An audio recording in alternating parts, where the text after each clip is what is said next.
यहाँ पे क्यों लिखा है बहुसंख्यकवाद के लिए जगह नहीं है भारत में? तो अगली बार मैं बोलने नहीं दूंगी। चौथा चना बाजे घना बसा के झूठ बोलना है। मैं बिल्कुल गाली वाली आंटी को टोकता नहीं। फिर खुद गृह मंत्री हो जो ABC बता रहे हैं ध्रुवीकरण की, असदुद्दीन ओवैसी B से BRS और Y से C से कांग्रेस, मतलब क्या ध्रुवीकरण करने की पूरी कोशिश है चुनाव के बीचों बीच? अंजना जी देखिए, कांग्रेस की प्रवक्ता ने कहा कि मोदी जी जो बड़ी बड़ी बातें कर रहे थे, अरे मोदी जी तो पहले भी बड़ी बातें करते हैं, उनका क्रियान्वयन करते हैं और अभी भी बड़ी बड़ी बातें ही कर रहे हैं और उसको जमीन पे उतार रहे हैं। लेकिन आज सवाल ये पूछा जाएगा कि आप तो चुनाव की टाइमिंग की बात कर रहे हैं। पूरे देश ने तो ये देखा है कि राहुल गांधी ने पहले वायनाड में पोलिंग होने का इंतजार किया और उसके बाद टाइमिंग देखिए, रायबरेली से उसके बाद उनका नाम घोषित हुआ प्रत्याशी का। ये बात अलग है, वो भागे अमेठी छोड़ के, उनको पता था अमेठी से हारेंगे, अब रायबरेली से भी हार जाएंगे, तो टाइमिंग पे कम से कम ये बात ना करें। जो मुद्दा मैंने उठाया, आप मुझे अंजना जी ये बताइए, प्रधानमंत्री जी क्यों नहीं देश की जनता को बताएं कि ये तुष्टीकरण की राजनीति करते हैं? मैनिफेस्टो कांग्रेस पार्टी का मेरे हाथ में है। यहाँ पे क्यों लिखा है बहुसंख्यकवाद के लिए जगह नहीं है भारत में? बहुसंख्यक तो हिंदू है भारत में, हिंदू आतंकवादी है कांग्रेस के हिसाब से। क्यों मैनिफेस्टो में ये लिखा है? ये इसलिए लिखा है कि मुसलमानों का तुष्टीकरण करना था। तो मेरा सवाल ये है, बहुसंख्यक को गाली क्यों दी? दूसरी बात, इन्हीं के मैनिफेस्टो में अंजना जी एक और बात लिखी है, उसमें लिखा है कि जो व्यक्तिगत है उनको हम और मजबूत करेंगे। तो जनता ये जान गई है कि ट्रिपल तलाक की वापसी होगी, हलाला और बहु विवाह सही ठहराया जाएगा, जो मोदी जी कहते होने नहीं देंगे। और तीसरी और अंतिम बात, आरक्षण धर्म के आधार पे गैर संवैधानिक है, लेकिन इनका मैनिफेस्टो यही कहता है। तो क्या ये बात हम ना उठाएं कि कांग्रेस पार्टी अपने वोटों के लालच की वजह से बहुसंख्यकों को प्रताड़ित करती है और मुसलमानों का तुष्टीकरण करती है? यही बात इस रिपोर्ट में भी आ रही है। ये कहते हैं आबादी बढ़ाओ। क्योंकि आपके घोषणा पत्र पर अटैक है, आप इसका सुप्रिया जी छोटा सा एक जवाब दे दीजिए, एक छोटा सा जवाब दे दीजिए। ठीक है, छोटा सा जवाब। मेरे हाथ में मेरा घोषणा पत्र है, मेरे हाथ में मेरा घोषणा पत्र है और डंके की चोट पर कहती हूँ 48 पन्ने पढ़ लीजिए, 15,329 शब्द कर लीजिए। अगर इनकी एक भी बात सही हो तो मैं शो छोड़कर चली जाऊंगी। आप ही के नेटवर्क ने फैक्ट चेक तो मोदी जी का कर दिया। ये जो सब फालतू की बातें बोलते हैं, पेज नंबर 8 पे चली जाइए, बीच में मत बोलिए, पेज नंबर 8 पे चले जाइए, पॉइंट नंबर 8 पढ़िए। व्यक्तिगत जो कानून है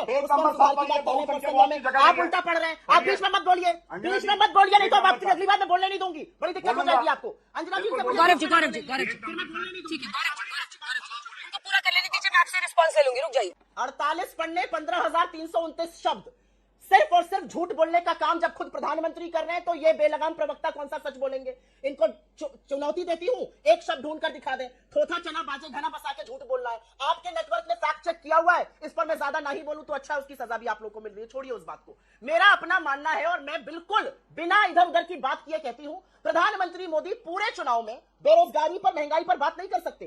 क्या प्रधानमंत्री पूरे चुनाव में गिनती पर जवाब नहीं दे सकते? हम बार बार आपसे कह रहे हैं जातिगत जनगणना कराइए, क्यों जातिगत जनगणना से आप भाग रहे हैं? क्यों उसके बारे में आप झूठ फैला रहे हैं? क्या आप जातिगत जनगणना की मुखालफत करते हैं या आप उसके साथ खड़े हैं? क्या आप उसके पक्ष में हैं या आप उसके विरोध में हैं? ये हाया नामे नहीं बता पा रहे प्रधानमंत्री जी। क्या इस देश में 80-85% जो लोग हैं उनको ये जानने का हक नहीं है कि वो लोग हैं, उनका क्या प्रतिनिधित्व है? हाशिए पर लोगों को रखा हुआ है, यहाँ पर इधर उधर की बातें करते हैं, झूठ बोलते हैं।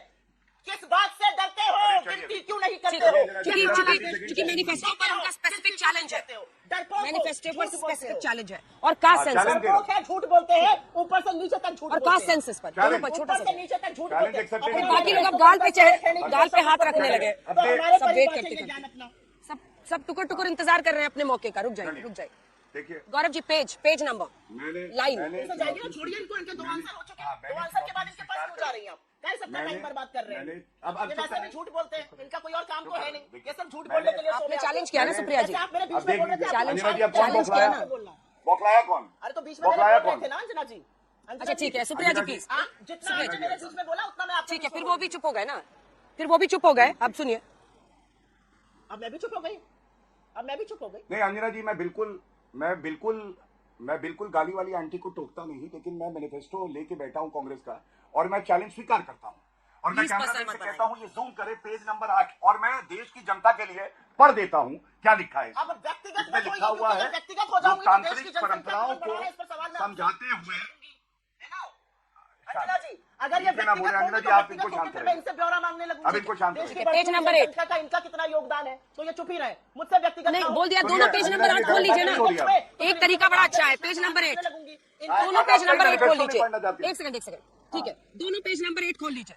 नहीं, पेज अंजना नंबर जी, एक, दो कौन सी दो लाइन? पेज कौन बता सी रहा हूँ मैं, पेज नंबर 7 खोले पहले, पेज नंबर 7 पहले खोले, सुनिए लाइन पढ़े, पेज नंबर 7 नंबर 8 और खोलिए मैं और पढ़ रहा पॉइंट हूँ। नंबर 8 पढ़िए। लोकतांत्रिक इधर उधर की परंपराओं बात को करेंगे, सिर्फ झूठ पहले बोलते चुप हैं। कराइए, झूठ इनको बोलने के घबरा लिए रही आते हैं शो पर। हैं, घबरा रही हैं, फिर घबरा रही चुप हैं, रहिए आप। इतना क्यों आपका घबराती क्या हैं भाई? contribution नहीं है होता तो जातिगत मत करो, जनगणना नहीं में? हो पाएगा आपका क्या आपसे। contribution है अंजना जी, देश इनको को शांत संसद कराइए। बढ़ने में? अरे प्लीज अगर अंजना जी, आप शांत कराएंगी तो मैं इनका चैलेंज एक्सेप्ट करके उत्तर दूंगा।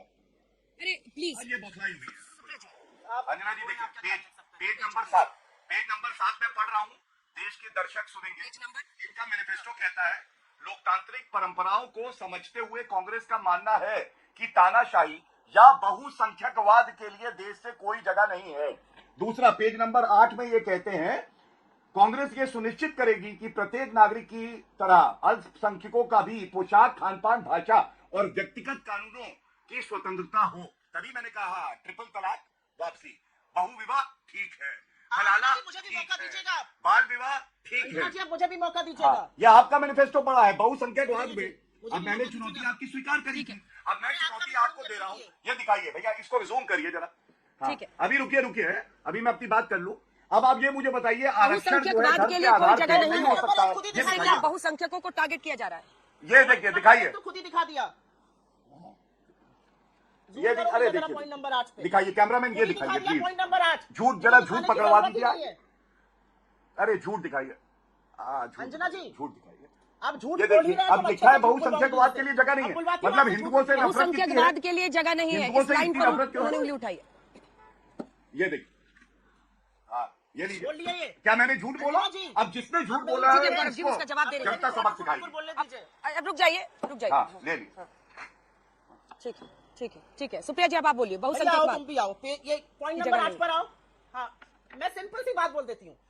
देखिए, व्यक्तिगत होइएगा तो थोड़ा मैं भी व्यक्तिगत सवाल पूछने लगूंगी कि जनसंख्या बढ़ाने में आपने कितना योगदान किया। तो मेरा मुंह मत खुलवाइए, शांति से डिबेट करिए, तथ्यों पर करिए। पॉइंट नंबर 8 अगाहे बगाहे इन्होंने ही दिखा दिया, और उस पॉइंट नंबर 8 में पूरी तरह से है व्यक्तिगत कानूनों में सुधार, पर्सनल लॉ पर छूट। पॉइंट नंबर 7 भी पर्सनल पढ़िए। लॉ के रिफॉर्म की बात करिए। बताइए झूठ क्यों बोलते हैं, बोलिए, बताइए। और बहुसंख्यकवाद, मेजोरिटेरियनिज्म, रूट मेजोरिटेरियनिज्म का खिलाफत तो मोदी जी करते हैं। वही कहते हैं रूट मेजोरिटेरियनिज्म गलत है, उन्होंने अपने इंटरव्यूज में कहा है, तो उनको ही खंडन कर रहे हैं क्या? असली बात यह है कि 3 चरण के मतदान के बाद पैरों के तले से सत्ता खिसक रही है, और नरेंद्र देखिए। मोदी जी अपनी खिसकती सत्ता को देखकर अपने